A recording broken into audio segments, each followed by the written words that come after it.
Hello mga champs, alam niyo yung mga taong mahilig talaga makipag-away. Hindi yan kailanman sasaya sa buhay. Tandaan niyo yan.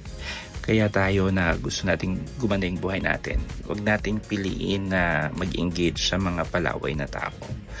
Kung may mga nakikita tayong ganyan, huwag sila nating tularan, no? Dahil hindi magiging maganda yung resulta ng buhay natin. Yung mga taong mahiling makipag-away will always be haunted by their conscience, mga konsensya nila. Dahil it will always remind them that's not the nature na ginawa sa atin ng Lord. Dahil hindi naman talaga tayo ginawa ng Lord para makipag-away.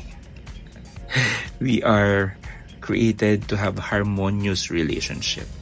And when we do good things, talagang magiging maganda yung resulta ng life natin. Magiging maganda yung relationship natin with many people.